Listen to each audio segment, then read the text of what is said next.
We are all about charity, and today's shout out is for NZPC, Aotearoa New Zealand Sex Workers Collective. They are a New Zealand-wide organisation which is run by sex workers for sex workers.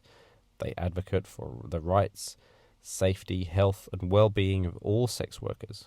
They're a grassroots organisation, not-for-profit, and they provide information and services for people who are doing sex work or thinking about doing sex work. Check them out at nzpc.org.nz.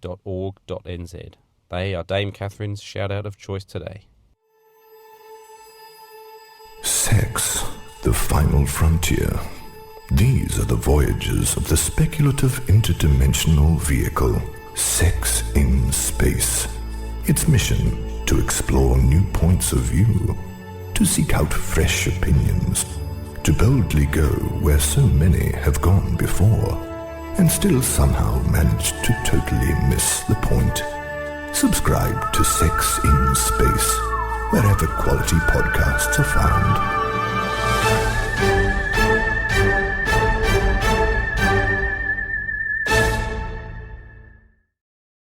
Hello, I'm Tim. Hello, I am Jess. And welcome to another episode of Sex in Space. This is a mega project that explores sex across all of its infinite dimensions. And this is where we turn the awkward into the straightforward and try and have some fun while doing it. Yes, we try.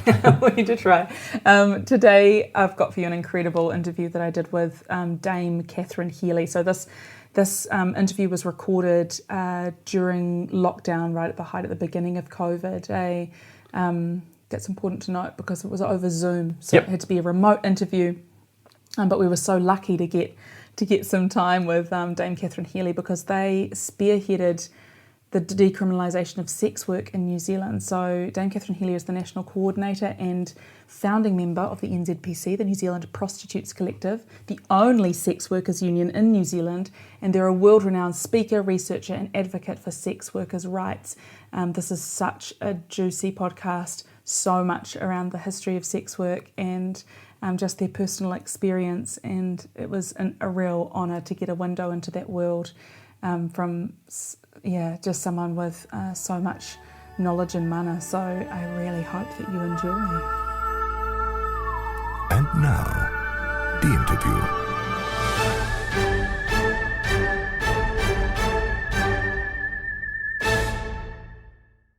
Okay, well, it's far away then.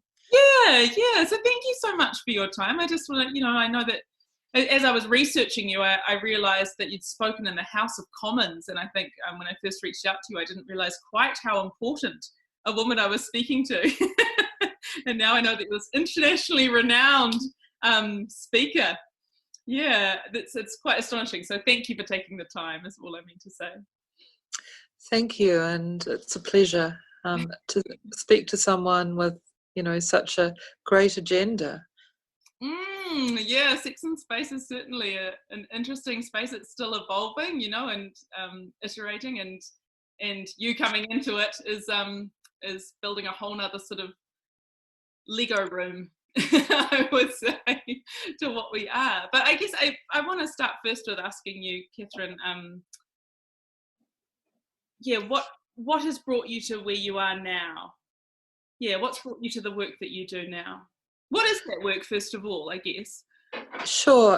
My role with NZPC, the New Zealand Prostitutes Collective, is to coordinate it around the country, but that means everything that happens, really. Like, there isn't much delineation in between our roles. So as an organisation, many of us play a national kind of role and respond.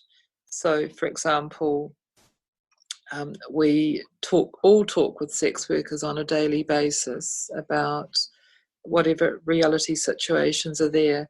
We're funded by the Ministry of Health to run a sexual and reproductive health program throughout the sex industry, and that came out of our very early years. And when we formed in 1987, they contracted with us in 1988 to run the HIV awareness program. And, as a group of sex workers, we knew exactly what our peers involved in sex work needed. And so we evolved over time to establish community centres and grew a political awareness around, problems that we had with our lives as sex workers, as well as dreams, that we could live stigma-free lives. So we pushed on many fronts, but that's a bit of a long description of what I do.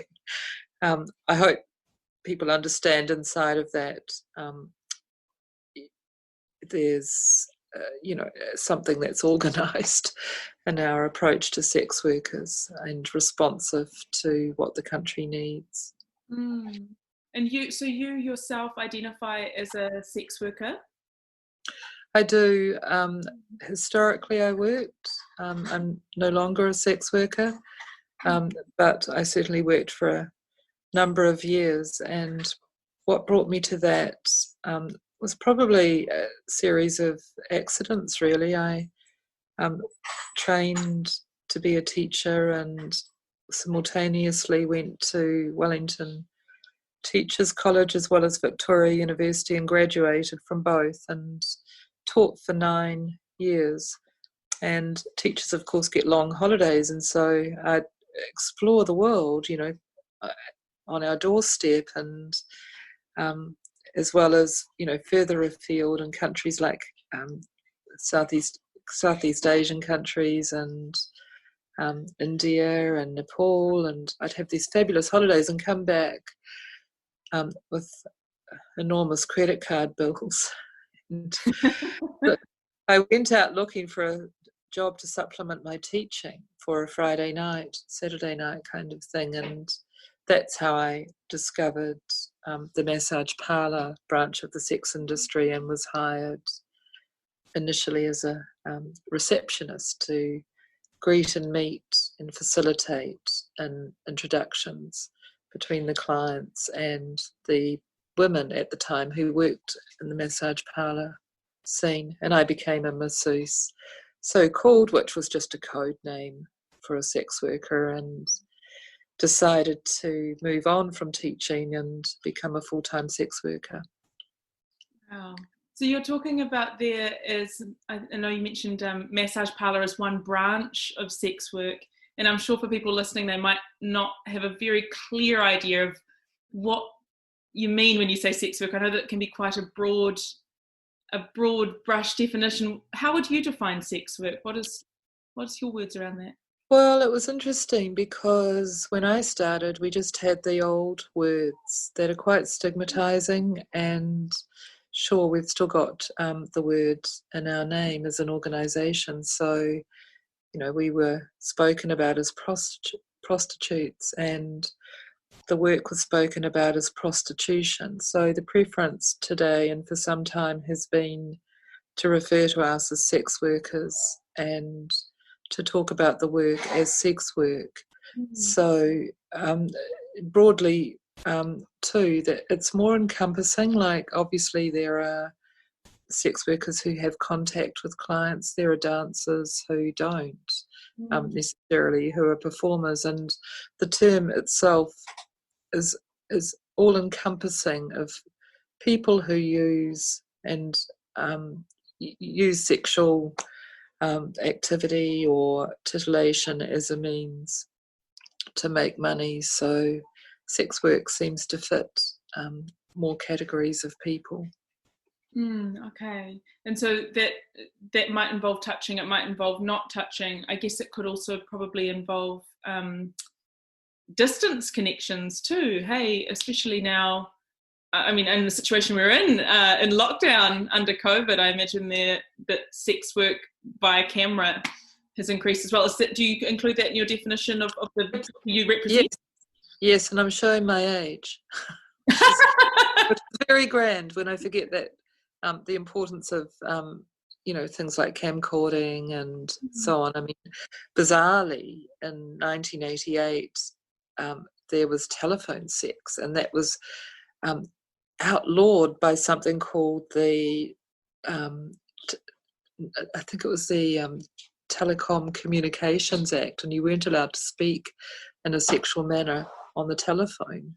And so those telephone lines, which were quite innovative, had to go offshore and find host companies and countries near to us, but not inside the New Zealand borders, bizarre as it seems, how puritanical.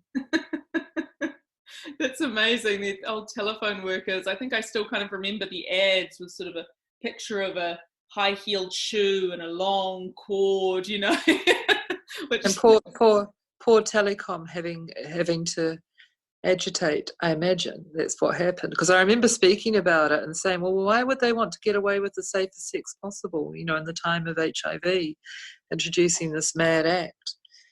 I don't know if it's still on the statute books. It possibly is. So don't talk dirty on the telephone. Yeah, and now all our data's being collected anyway, so everybody's dirty pictures are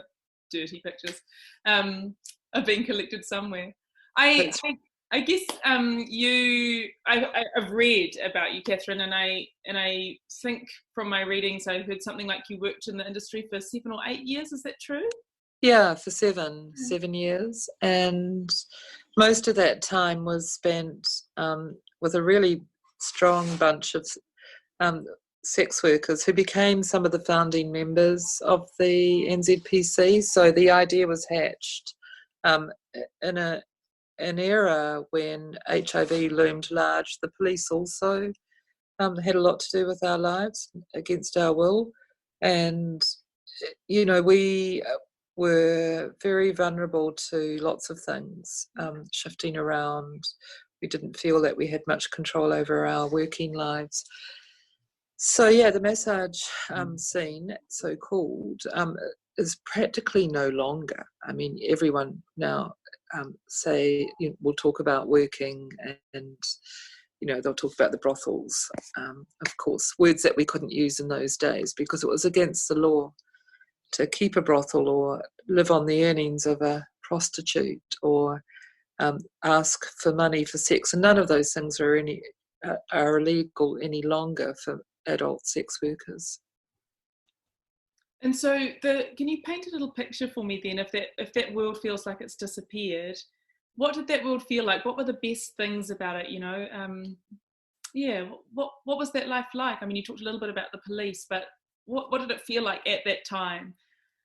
Well, at that time, there were, the bulk of the sex industry, sex workers worked inside massage parlours or were street-based sex workers, and those were the two avenues. There were a few escort agencies which operated off a single telephone line that somebody controlled, and there were drivers who would drive you out to places. But in the main, there was a attempt to keep everyone contained and controlled inside the massage parlour scene. And there was a thing called the Massage Parlours Act, which outlawed anything to do with prostitution, so-called.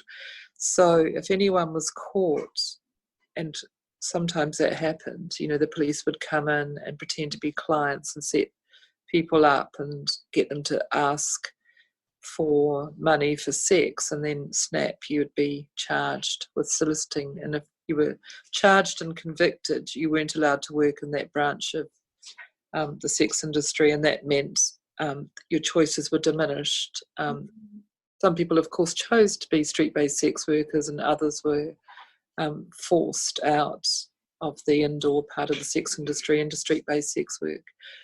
So, there was a great deal of camaraderie, I guess. People worked, for the most part, from 7 at night until 3 a.m. There were these kind of rigid shifts, and then you'd come out of your massage parlour at 3 a.m. There would be these underground clubs that you would all meet up in, and kind of an awareness of other people who were sex workers. And of course, the street-based sex workers were a really cohesive part of the population, and many of them were whakawahine, and would perform together in some of the big clubs, as well as work meeting clients through their street-based connections. So yeah, it's nice to reflect, but at the same time, we were cut off from many support systems. Officially, it wasn't a safe space. If you had something go wrong, it wasn't going to be an option necessarily to reach out to the police and say, hey, I'm a sex worker, can you follow through on this? Something's happened to me, like that just wasn't really what you wanted to do unless it was extreme, and there wasn't much choice.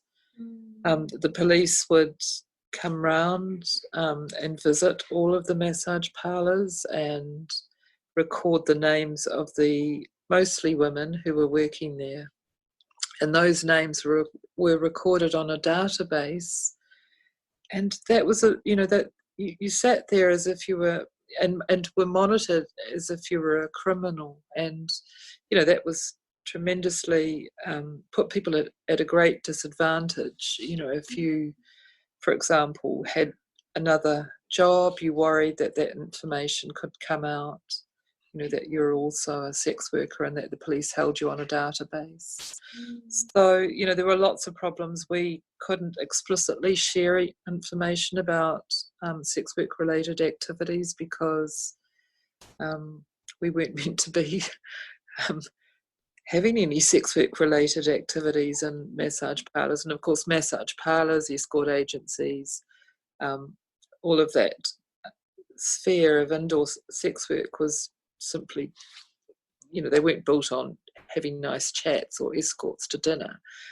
It was all around having the exchange of money for sex. And, all those strategies that you needed as a sex worker, it was very difficult to share, and, such practical information as water-based lubricant. I remember being absolutely puzzled, about water-based lubricant, and nobody filled me in as the dopey receptionist about what the little tubes I'd come across when I'd be switching the lights off at night, and I'd be thinking, why have they got KY gel?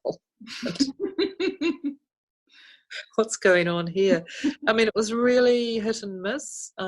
People would huddle together when a new person would start in a massage parlour. Someone would be pulled aside to explain what the nature of the work was. It was very bad,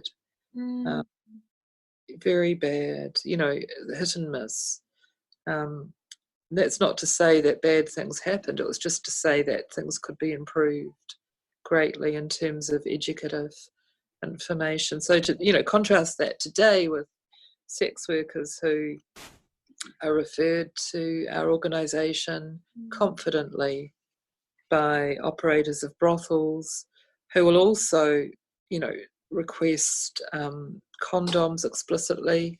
We used to distribute condoms even when it was illegal, but they'd ring up on the telephone, the landline, and say things like, can you drop off some little things to me? Too afraid to say the words. Wow. And condom. So does NZPC supply, they fund the Ministry of Health to supply those Yes. tools? Okay, so that includes condoms, that includes lube.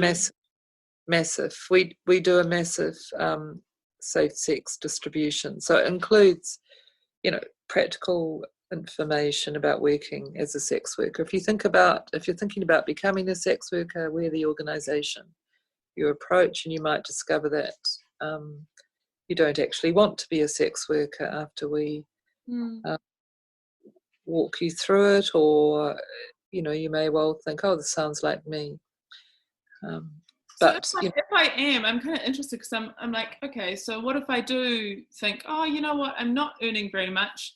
I really would like to be able to earn a bit more so that I could save for my first home. That's like a genuine story for me. So if I do come to you and I go, hey, I'm thinking about entering the sex work industry, what do you say to someone like me? Well, I would not patronise you. I'd assume that you would have given it some thought. But I don't think people romp in and think it's all going to be like Julia Roberts found in Pretty Woman. but there are things that we would talk about. I would make an assumption that you're familiar with condoms and safer sex products, but not too much of one. So we'd pull out the dildos and we'd test some condoms and play around a bit, on a practical level, just to see that the competency there is there. We'd talk a bit about access to sexual health services and, the importance of having regular checkups. And if there was already an established relationship in terms of secondary reproductive health barriers, like condoms are one thing to use as a cisgendered woman, but with a male client, but there are other things as well. We talk about dental dams. We'd be familiar with all the safe sex products. Parallel to that, there would be discussions about how to manage, what kind of sex work would you be involved in? What would be your preference? Would you prefer to work with other sex workers? Which is something that we'd probably recommend because it gives you that peer support. Would you prefer to work in a managed brothel? And then we talk about the kinds of ways and some of the behaviours that can come up in that setting. Some managers are better than others, and some might be slightly more demanding. And so we talk about ways in which to make sure that your no is understood, that you're not going to acquiesce to any kind of pressure, that you're going to feel that you're able to hold your own space. Really important. We talk about the intimate nature of working with clients, and once again, the importance of knowing your own space. And we talk about some of the strategies, the particular sex acts, the kinds of things that may come up as requests. So very, very precise, detailed stuff that possibly you wouldn't get anywhere else in any other health setting. We don't see ourselves as being limited by health. We see ourselves as being broad-based. We're concerned about the rights of sex workers right across the spectrum. Whatever hurts a sex worker, impacts on the sex worker, or works well with the sex worker is of interest to us. So all of that help you just described, which sounds extremely wraparound and very, very detailed, like you said, none of that existed for you when you entered the sex work industry. I was so dopey. I realised, on the second night I was hauled up, as a receptionist, I was hired to answer the telephone. And, the women were dressed in a really swish way. It was full glam. Long gowns. It was a classic old house. It was in the inner city of Wellington, and they ran rings around me. I had no idea that they were sex workers. I had no idea. I thought, okay, they're doing massage, and perhaps they're taking their tops off and they're doing it nude. But it was very. It had things like there was a kind of schedule. It had, the clients could come in and book for things. So they could book a half-hour massage. So it had 30 minutes massage, and it was $30 or something. And then it had, 45 minutes, 45, it was like this. It had very little information. I was hired, and I just knew. I didn't really kind of twig until the second night, and a sex worker told me off for letting someone in who was a straight. A straight. Yeah, and a straight, of course, had a different connotation, and I didn't realise that she was meaning he had no money, he had no intention of paying her for sex. He was just literally there to have a massage. And, of course, the sex workers didn't get paid for massaging. They earned nothing, and they had to go through this tedious business of giving someone a massage. And of course they'd be furious if I let in somebody who had no intention of being a client. So that's when I was read the Riot Act and told what was really happening. But, they couldn't really express what was happening because it was against the law to procure, to hire anyone into a brothel. You weren't allowed to keep a brothel. So essentially that's kind of, yeah. So you must have seen you're talking about enormous changes then from when you first entered the industry to, now. What are some of those? I mean, you've been in touch with that industry the entire time because you moved. Is it true that you moved directly from the sex work industry into sex work advocacy? Is that true? Well, yes, we formed the organisation in 1987, and it was very much a fish and chip sort of culture. We sat around, we ate, talked, informally and about, the need to change things. And, loud amongst that, of course, was the concern around HIV, but also the police involvement. People would be entrapped and arrested and prosecuted. Yeah. And that was really the most terrifying thing, for people who hadn't told anyone they were sex workers, to have your name in the paper, to be arrested for soliciting in a massage parlour. The fine wasn't huge, but the consequences were. So, you were publicly named and shamed. And, so that was always a risk. Plus, if things happened, the police weren't there on side with you. They were not necessarily going to be available to support you. They were going to give you a lecture and say, well, if you're going to be a prostitute, what do you expect? So, horrific kind of outcomes in that respect. If you experienced a sexual assault, for example, it wouldn't be that you would want to report that necessarily to the police and have support. I'm not saying all the police were like that. We certainly had people who saw the irony and the stupidity of the law as it was back then and were very supportive of change. But in the main, the whole law was poised to ensure that it was enforced, and it wasn't on the side of sex workers. Clients were allowed to pay for sex. Sex workers weren't allowed to ask for money for sex. So the power dynamic was always there, like potentially, clients had that power, although sex workers had a lot of power in that setting. I don't want to underplay that because they managed and manipulated the clients into doing what they needed to be doing, and were very good at doing that. But if the rug was pulled and there was an entrapment exercise and a number of sex workers were pulled in, everyone became really skittish and scared. So did that mean that you could never talk directly about the specific services that you were going to provide or that they wanted? Did there have to be sort of a whole layer of code in there? Absolutely, a whole layer of code. I mean, really bizarre to think about it now, but, the importance of being able to have a frank conversation. Simply couldn't without breaking a law or two. And, the people who were operating these places, the venues, sometimes they were arrested and were sent to prison.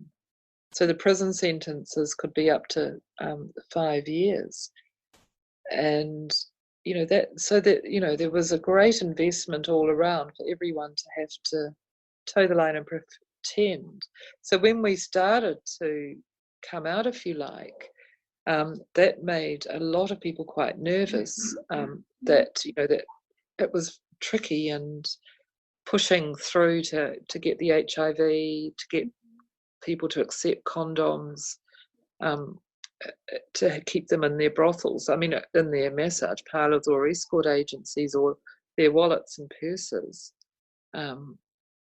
as opposed to stashing them under the fridge or the bed or, hiding them. It's been a huge change, like it really stresses me when I go to other countries, and for the most part sex work related activities are in this dual criminalisation model. Some countries like Canada and France have moved to criminalising the clients as opposed to criminalising the sex workers, but the outcome's pretty much the same, because the sex workers have to consider their clients and protect their clients from being discovered by the police, and so it's not improved their lives at all. I mean, it's quite a dark picture that you're painting, and it's interesting to me that that you wanted to stay in that work, which sounds quite personally dangerous to be doing with very little support. What was it what kept you there? What did you enjoy about that work? Well, you see, I think it was sporadic. So what to just also give it some levity here. The money was right, and there were great times. Not to say that it was always that intense as I've described. So at the time when I was hired as a dopey teacher, coming in for a Friday night job, what I saw was this kind of glamorous and relaxed people. I didn't walk in at the end of a raid or at a time when they were upset. So things would happen and then would settle down again, and people would carry on working and things would get busy. The clients would be coming and going, and there'd be a lot of merriment as well. And a bad time was often couched, and it's still true today, where people will reflect on a bad time. And a bad time, for most sex workers, that's most commonly expressed is when they don't make any money, when there aren't any clients, as they, oh, it really sucked last night, I didn't, or today, or whatever, because there's a lot of daytime work, and things bad for everyone. It's like that's the language. Yeah, sure. But for sure, I don't want to forget actually that very serious, awful tragedies happen, and to acknowledge the families who've lost people who've been working as sex workers. And I would say that it's not the nature of sex work, it's to do with a lot of the stigma, and we're talking about violent men. And violent men hurt people in all sorts of occupations, and sex workers are a part of that. So people might not understand what the actual legal change is. I mean, if you've never come across sex work, if you've never done any sex work yourself, if you don't know any sex workers, you might not know why or how things have changed in New Zealand. Can you describe the legal shift, if there hasn't been a stigma shift, the legal shift that's happened?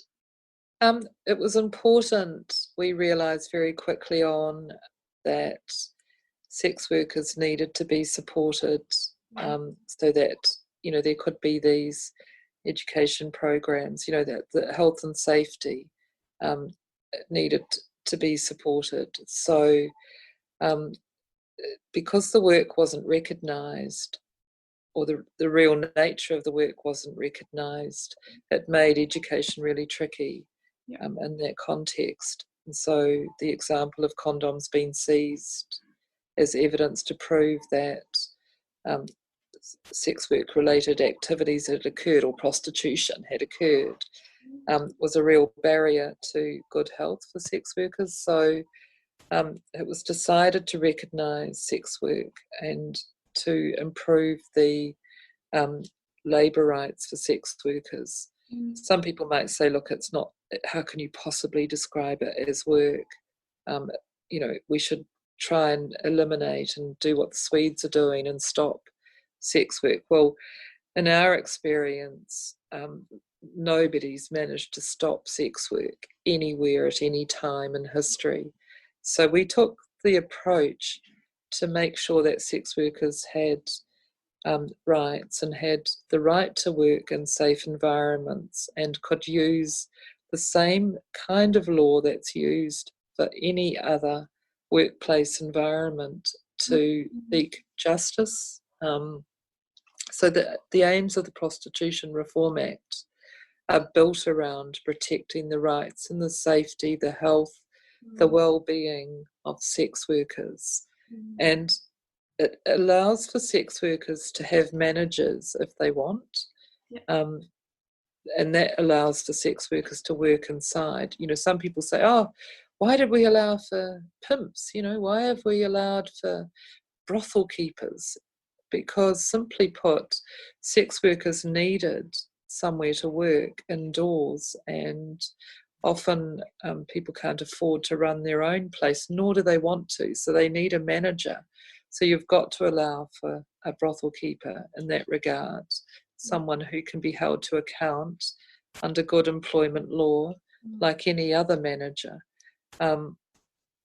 So it was a massive change, and we call it decriminalisation because essentially it involves removing laws off the statute books and getting rid of brothel keeping, living on the earnings, procuring and soliciting, and allowing sex workers just to get on, go to work, ask for money for sex. You know, the clients have always been allowed to ask for sex for money. That was never against the law, nor would we want it to be.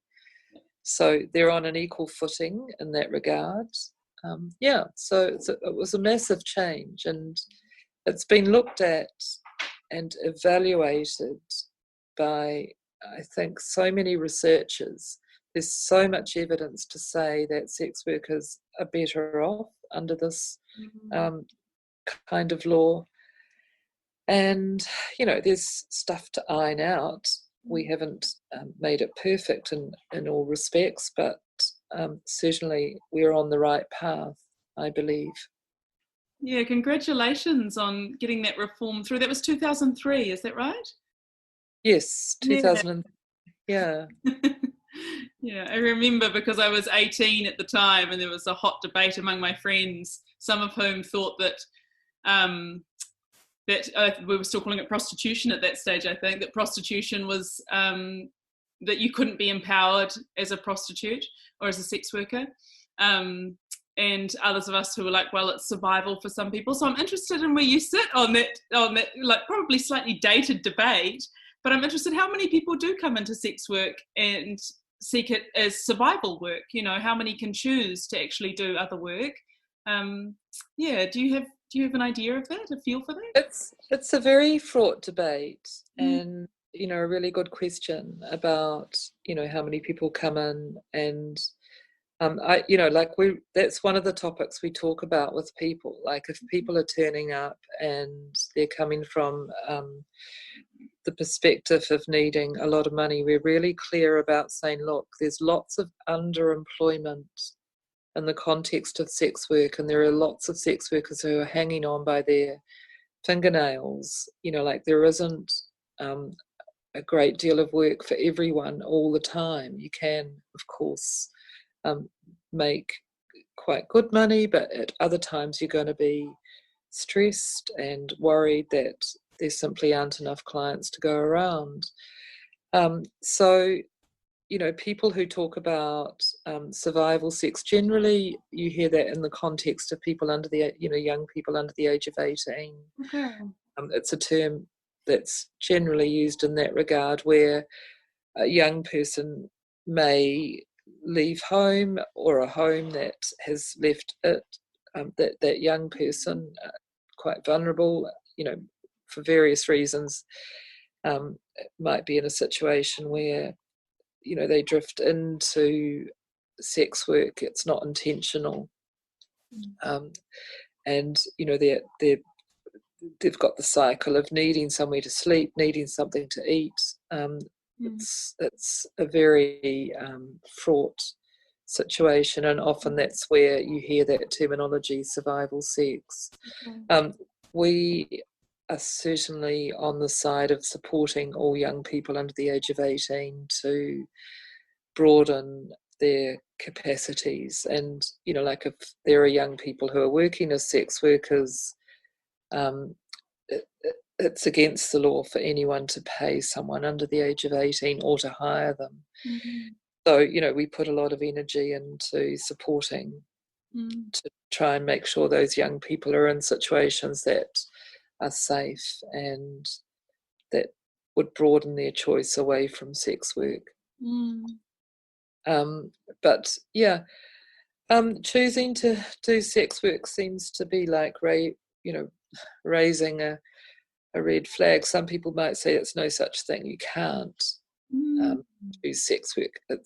It comes from the back of poverty, and other sex workers will say, well, actually, you know, and I've heard people in countries like Thailand, the sex workers over there say, well, we use sex work to escape poverty. It's not about poverty. We use it to escape poverty.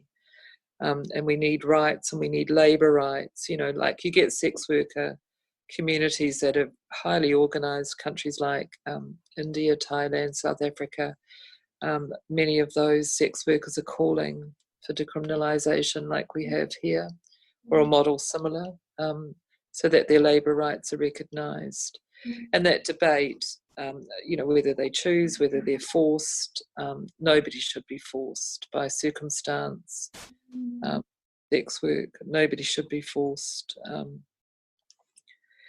by any third party into sex work. So, of course, choice does feature. And do you believe, I guess I'm interested too, because I can imagine part of that conversation is the idea that once you've done sex work, it's very difficult to transition out of it. Is that something that you've noticed? I mean, I assume that that's really not, because the work certainly would still be client-facing, would still require a lot of personal communication skills and liaison, you know, as well as personal organisational skills. It's not that there's not skills transfer, but what do you think it is that mediates? I think it is the other kind of, you know, that perception that you're so different. You've been a sex worker. Because it's not as if it's held up and well regarded. It's still in hushed. You know, it's hushed up. I mean, it's interesting because I have noted since decriminalisation that stigma has reduced a lot. People do talk about it. You know, sex workers will say, oh, you know, mum knows, dad doesn't. And we've had sex workers come in with family members, and, you know, and it all seems to be balanced, and, you know, this is what my daughter's doing. And I want to also point out, we don't just work with women, cisgendered women, we work with men and gender non-conforming trans people. So, yeah, I think it's we have some way to go. But it's funny, like, some people might say, well, look, you know, I didn't feel that crash hot when I was doing such and such a job, and I did it because I needed to survive. I got up every Monday morning and went and slogged somewhere, and I didn't earn a great deal of money, and I didn't enjoy the abuse. I didn't enjoy the, you know, being shouted at, you know, things that people forget happen in other occupations. You know, sure, sex work has got a special loading on it.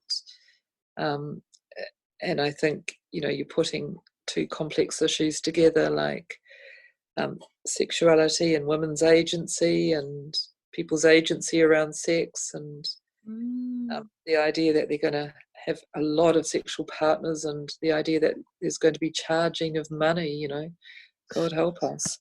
As if that's a foreign behaviour. So I think what you're saying basically is that sex work is very similar to many other jobs. There are the same challenges of difficult bosses, of, you know, of workplace disagreements, of, you know, sometimes dreading it and sometimes loving it, loving it and dragging yourself there. I think, I guess I'm interested too in you talked about the decriminalisation that's happened in New Zealand, but it sounds like there's still a process of de-stigmatisation that needs to happen alongside that. What's your answer to that? How do you propose we sort of start that? It's not in the law, is it? No, it's not in the law, and it's one of those important areas, I think.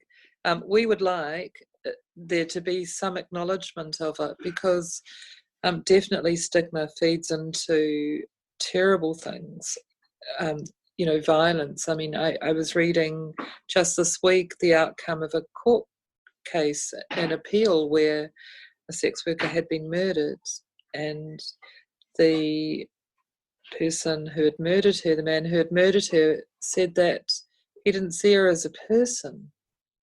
He saw her as meat. He was a butcher by trade.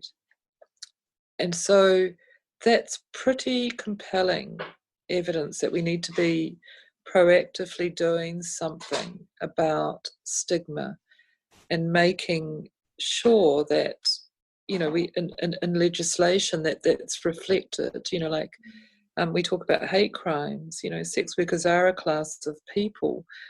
Sure, you can stop being a sex worker, but it doesn't necessarily stop someone thinking about you in a bad way. I was at the pictures once with my mother, and it was dark and I couldn't see the person next to me, and we had to leave. My mother was unwell. We got up, and I remember this voice in the dark. I said, "Excuse me, can we leave? Would you mind?" And he said, "I'll stand up for her, but I won't stand up for you," and had clearly recognised who I was. And, just creepy little things that happen. Where does that work start? Where do you think? I mean, I don't think it should just be on NZPC shoulders to be doing that work. Who else could be taking up this mantle, do you think? I think the Human Rights Commission. I think, we could extend some of the grounds of discrimination to include sexual behaviour. Maybe that's a nifty way to do it. But I would like to see explicitly, actually, that you can't discriminate against someone on the basis of their being a sex worker or having been a sex worker. And people do. I mean, there are discriminatory laws in this country. You can't come to this country with the intention of being a sex worker. Wow. So that's a pretty discriminatory law. And now, this.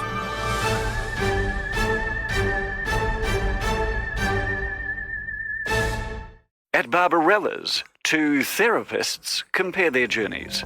What's the weirdest thing you've ever done? Well, for a dare, I once rode a giant maggot down the intestinal tract. Oh, no, I mean sexually. Oh. I dom-refed a sex spout between the egg beings of Maligna and the sentient chickens from the Uhura cluster, just to see who came first. Yeah, and? It was a draw. You? A Pavinian snout monkey had me use him as a strap-on once. Child's play. I gave an enema to a Clismophiliac Veronic with 4 anuses. It reminds me of the time I had to beat the Seleucian high priest with a Rygal sea cucumber. Ever thought you'd end up at a place like Barbarella's? Oh no, nothing as classy as this. Oh, news is on. Welcome to Full Frontal Newsity, keeping you well astride the news cycle. I'm your host, Zingriti Flob. Leading tonight's stories, Galactic President Bodo Felcher III has been sprung visiting that renowned sexual therapy center in the Virgo constellation, Barbarella's. Let's go live to our roving ink slinger, Gretzka Ab Intra. What can you tell us, Gretzka? Well, Zingrity, everyone's entitled to their privacy, except if your name's Bodo Felcher, and you're already reeling from a series of damaging reports about the misuse of Galactic Union funds. We first got wind of this story when the following vid stream was leaked to us, anonymously. We urge caution. Some of our viewers may find the content totally devoid of titillation. If I pause the vid here, you may recognise the multicoloured quiff of Felcher's third head protruding from beneath this mound of heaving protoplasm.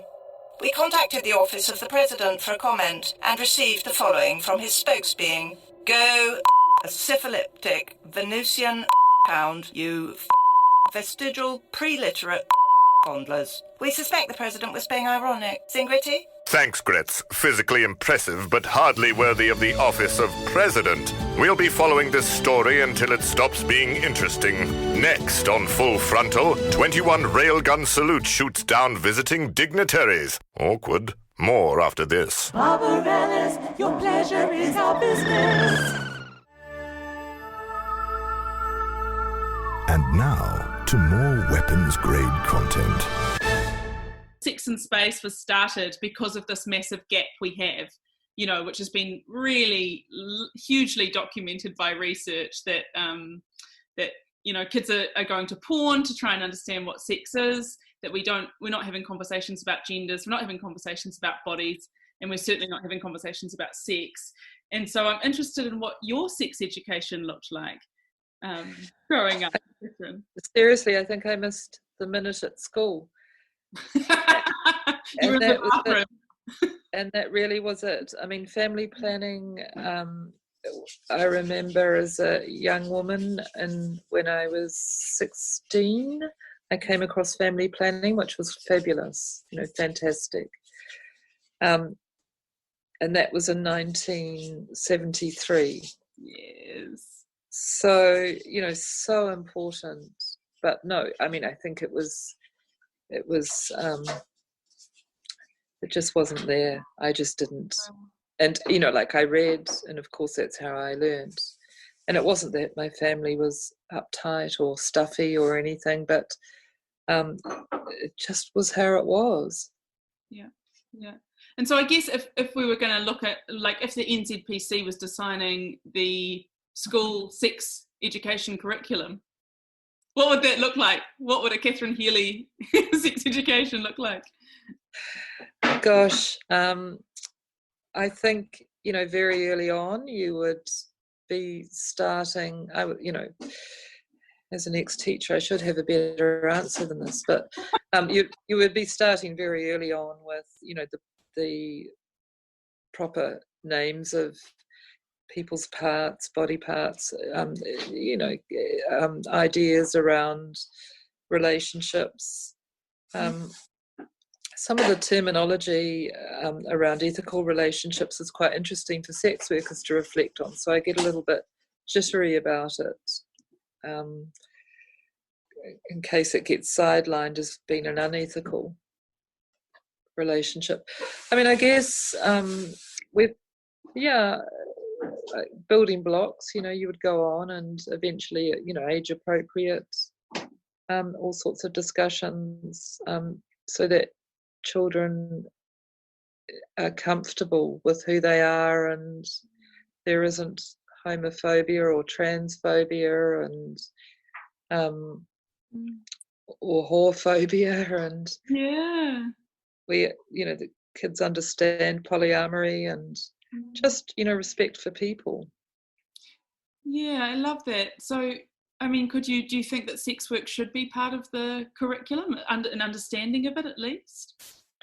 Well, it's funny you should say that, because we've had every now and again young people pop up working on assignments, usually when they're around 16 or 17, because we get these emails that come out of schools and we say, look, we can't talk to you directly without endorsement.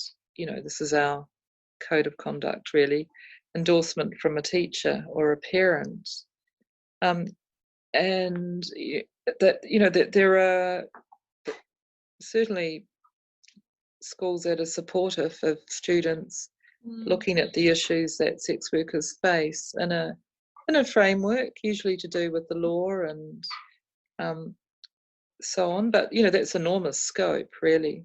It's not to propagate and say, well, you know, sex work's a wonderful life. It's to talk, you know, about different legal responses and ways sex workers are. And last year it was fascinating because a school in Wellington in Lower Hutt, St. Oran's, the students there built a play, and it was fantastic. They captured what had happened in terms of the decriminalisation, sex worker rights movement in Aotearoa, and it was really, really moving, and it made me cry. I just looked at this wonderful play, and it was about 7 minutes long and very intense, and it was just brilliantly performed and carried out and written by the students. Oh, so some of that work is actually happening in schools. That's really amazing to hear. Yes. You said before not to say that sex work is a wonderful life, but I wonder, do you believe that sex work can be a wonderful life? Oh, yeah. Just, as somebody said, to me, like we always chat, that they said, it's kind of interesting because you've got to either say, oh, it's a great job, or it's awful, and there's no middle ground. And somebody might say, look, I've had a great day today, or I've had a shit day, and immediately, like if you say you've had a shit day, people imagine the worst has happened. They don't imagine it's you're saying it because you've seen no clients and you've made no money.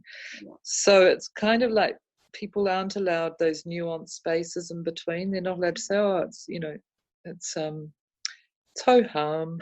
It's either got super hooker, fabulous, Julia Roberts, pretty woman, Richard Gere, or it's the other end of misery.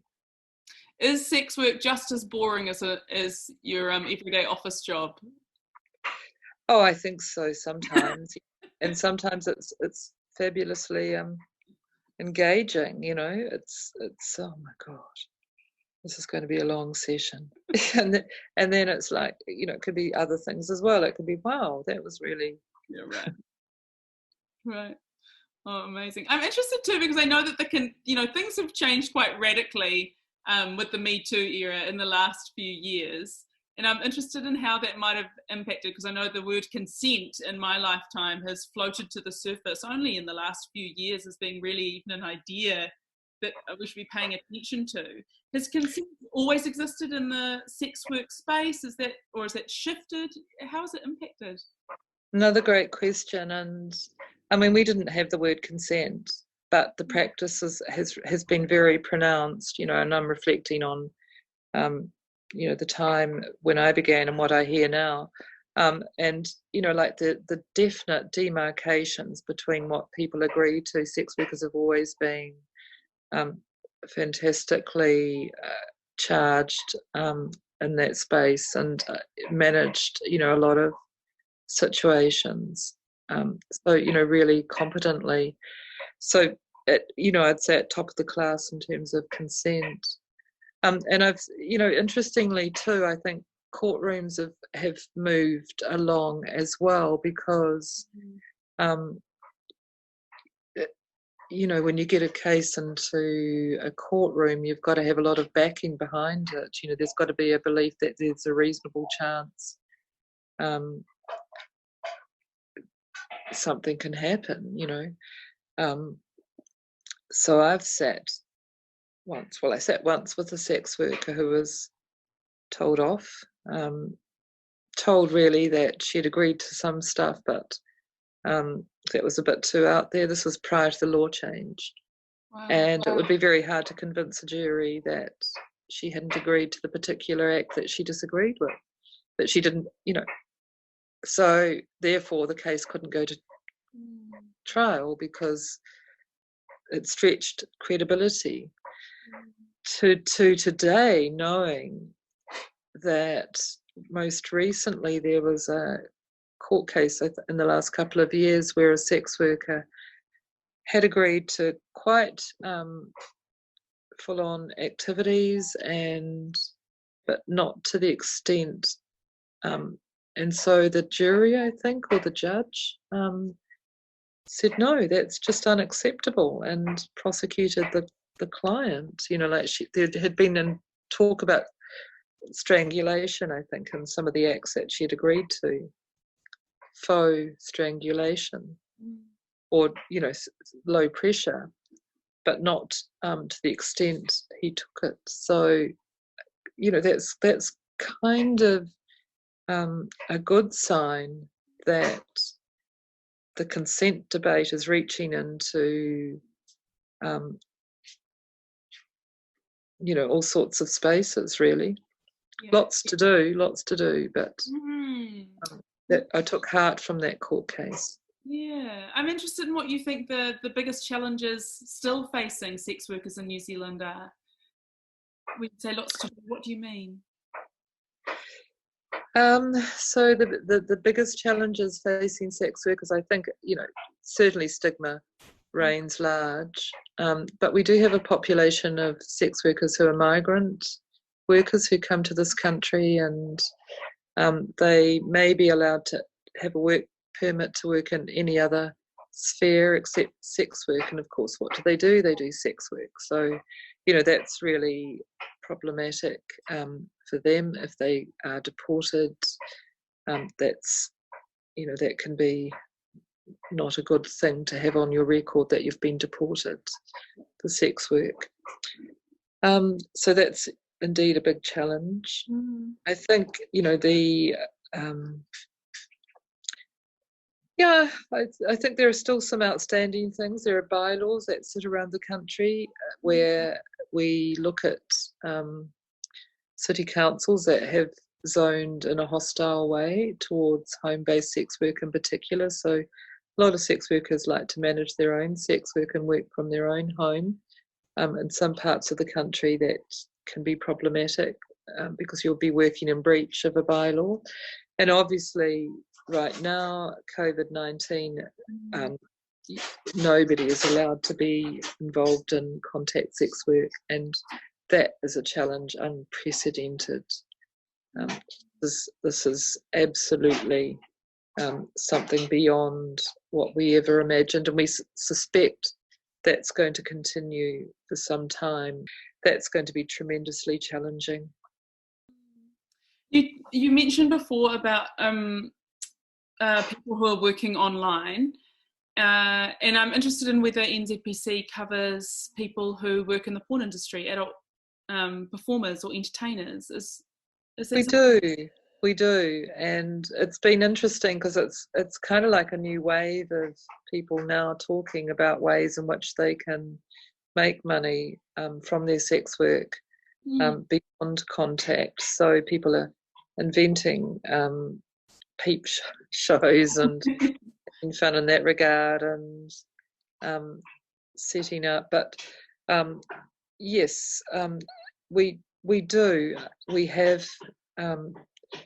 But not a great deal of. There aren't a great number of sex workers who have been involved in porn. And your choice around not changing the name, I find really interesting, because I know we talked about it right at the beginning of the conversation around prostitute versus sex worker, and we didn't actually delve into why prostitute is a kind of bad word now.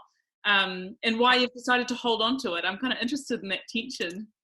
Well, we kind of float, the New Zealand Sex Workers Collective as well. So if you ring the answer phone to the national office, it's got that going. I guess any word that stigmatises anyone who has anything to do with sex work it's not. We don't want to reinforce that stigma. But sex work is the better word because it actually captures. We have debates about changing the name and so on, but I think there's still some sort of attachment to it simply because it needs to perhaps be reclaimed. It's been so stigmatized, used in such a manner to shame people, in particular women. I just feel a bit bloody minded on it. We need to stare down stigma. Yeah. And I do remember hearing someone say something like, if I call myself a whore, what else can you call me? And that's quite, something to reflect on. It's those words that people use to really shame women in particular. And I think we need to take the power away from those words. Interesting. So it's like sort of claiming like the slut walk or claiming back witch, or all of those conversations. Yeah. Sure. I think it's a century away, though. I think we've got, and sex work is a very good word. It's I met Carol Lee Scarlett Harlot, who was the inventor of the word sex work, and certainly it's adopted widely. The word prostitute is certainly frowned on by the sex worker rights movement, although a lot of the older groups like ours and the English and sex worker groups in different parts of the world that have been going for some time still have the word in their name. So it's interesting. Yeah, I'm interested too, I guess, because what we're talking about here is the kind of mythology that surrounds sex work. What are some of the common myths that come up that people might have around sex work that since we've got you here, what would you like to dispel? Thank you. I think there's it's funny. I was having conversation with a friend who was like, well, what was your trauma? Did you have a trauma? And that that which is why you became a sex worker. And I think that's one of the myths too, that for sure some people may have trauma and others may not. And there's this idea of that everyone is suffering from post-traumatic stress disorder. That's right, isn't it? Yeah. And that's used by the people who we would call the abolitionist brigade, who really talk down to sex workers, talk about them, are really quite hostile towards the idea that particularly women can have agency in this context, and see it as a failure and a symptom of the patriarchy, etc., and can't imagine how anyone could not have post-traumatic stress disorder. So some of those myths are quite compelling. If audiences hear this long list of all the horror that's meant to occur and can occur, actually, not to say that it can't, but it's quite compelling. They think, oh my goodness, that's what sex work is like. So it is irritating. All kinds of people, of course, are sex workers, and the evidence is quite strong that it's not safe for sex workers to come out because of the stigma and the public perception. So we're kind of in this double bind where it's, if more people were able to talk about it, if more people were able to hear what sex workers are saying, then perhaps, we could address the stigma, perhaps those common myths. That the other myth too is that the people who manage the places, that sex workers are forced very often, that the majority of sex workers are forced into sex work at a young age. That's not true. It's simply not true at all. And, there's strong evidence in this country to support that. What age do people enter the sex work industry in New Zealand? Between the ages in the main of 20 and 30. That's the biggest population. For street-based sex workers, the research has shown that generally they are, I think about 50% were under the age of 18. So that is true for that population. That population is a smallish part of sex work. So yeah. It's really, I can hear you talking about the rescue complex, which is quite common, isn't it? Like, they need, the sex workers need to be saved from themselves as much as their pimps or whatever that idea is. I guess maybe this is a silly question, but I'm kind of interested because I suppose a lot of people listening to this might never have met a sex worker. And so I wonder if you have advice for the average person who comes across a sex worker. What's your advice for them? Yes, it's interesting.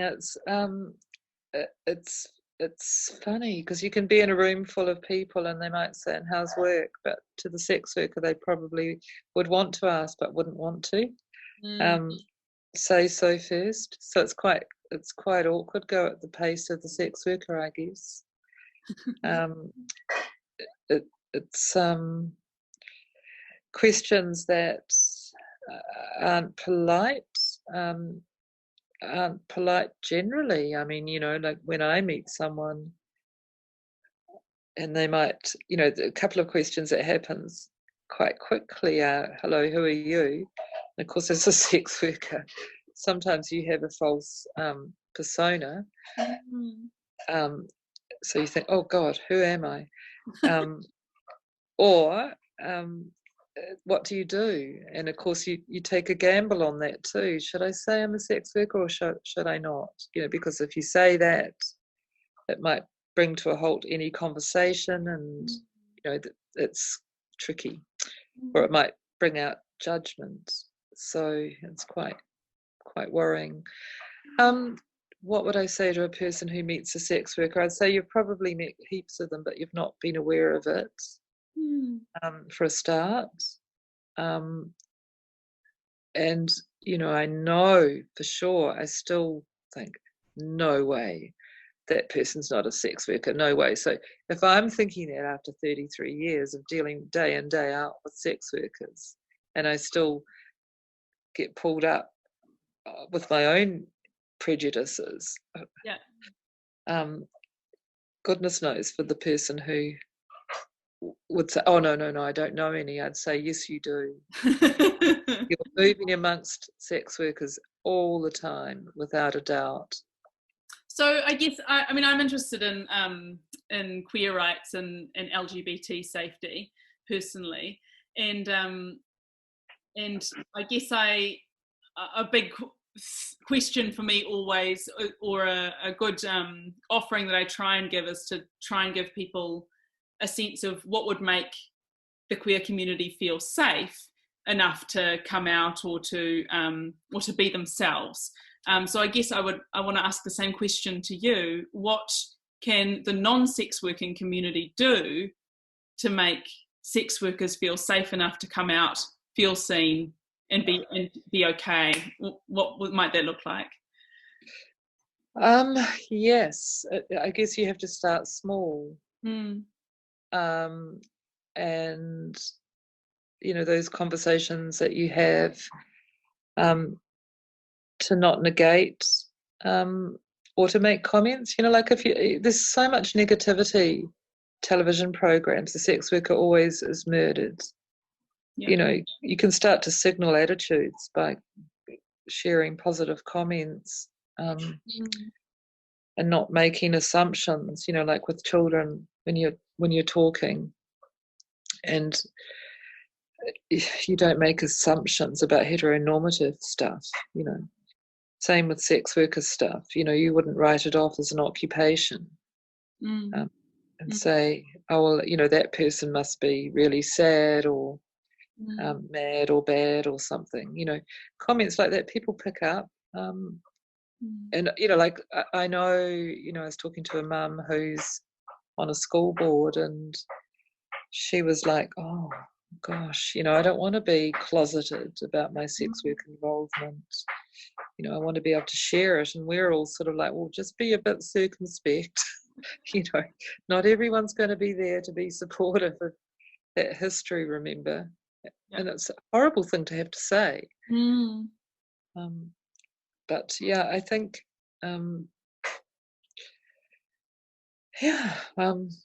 the teacher that facilitated the students to do the play on sex work history was, just neat things like that, and audiences that are supportive, and you can use a lot of drama and literature and film to signal whether you're positive or not.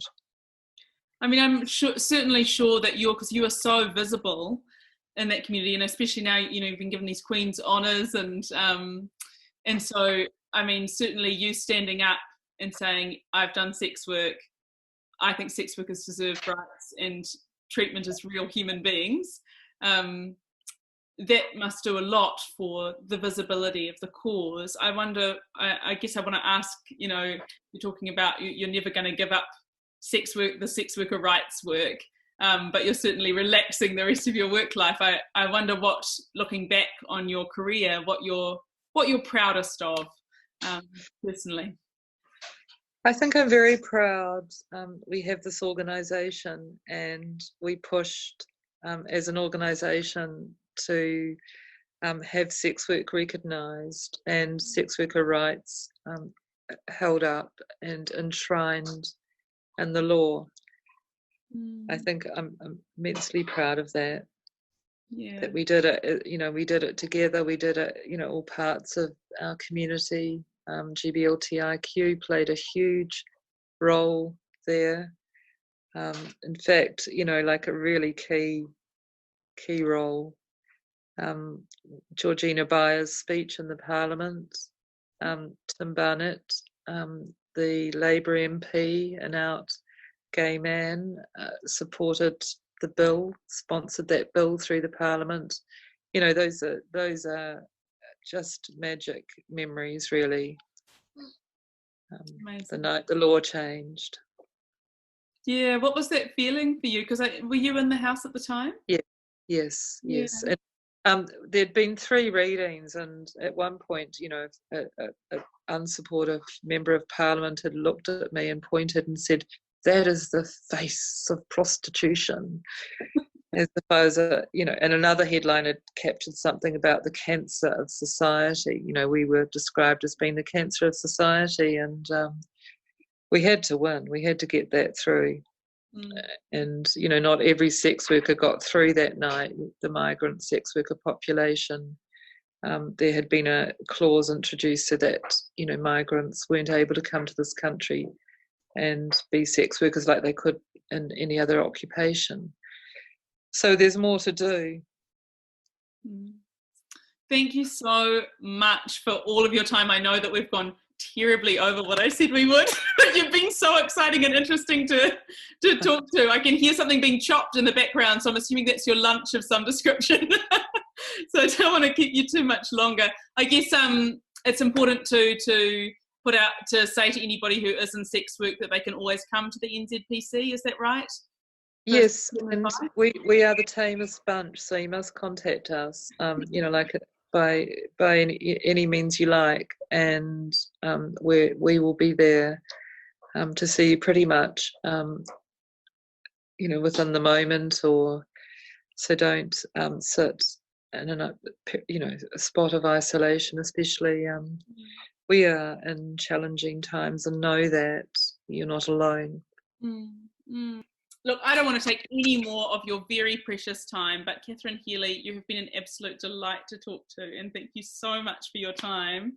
I've learned so much speaking to you, and I'm sure everybody who listens will learn a lot more, and the hope is that de-stigmatisation can start this conversation and kind of ripple out, so that we've got all manner of advocates and allies among us.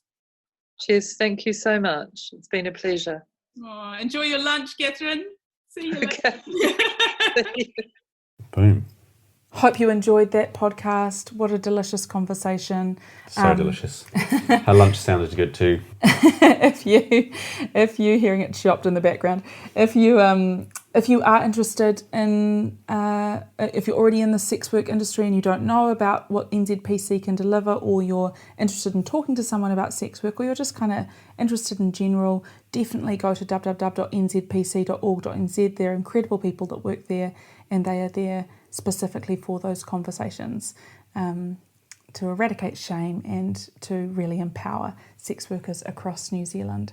So yeah, dive in. And I guess it's important to note too that, hey, we are this is only our first series. I mean, isn't it crazy that this is only our first series and we got Dame Catherine Healy on? I know. Such a trusting individual.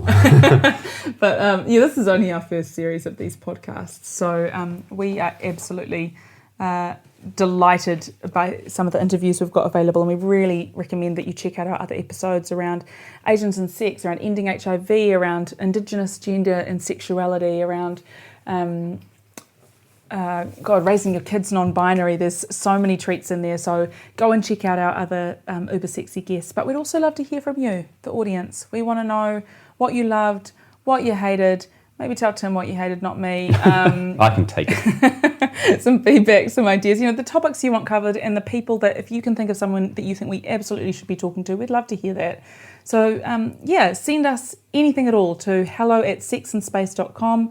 We want to include that feedback in upcoming episodes, and you can also follow us on Facebook and Instagram, as always, at sexandspace.com. That's Sex and Space, DOTCOM. That is right. If you enjoyed this podcast or any of the other podcasts, and you had anything in terms of a swipe or a click that you felt like donating to us, then you can leave us a 5-star rating or review on Apple Podcasts or anywhere else that will let you leave a review. I think that are there other podcast apps available? They really, really help, and definitely be shouting some of those out on future episodes. Huge thank you, as always, to all our guests. I would say the good folks at Zoom and the team at String Theory, to Andrew, Tanya, Brandon, David and Richard for their amazing voices. Thank you to my amazing co-host, Jess Holly Bates. Anytime. And thank you to you for making it all the way to the end. Join us next week for more. Bye.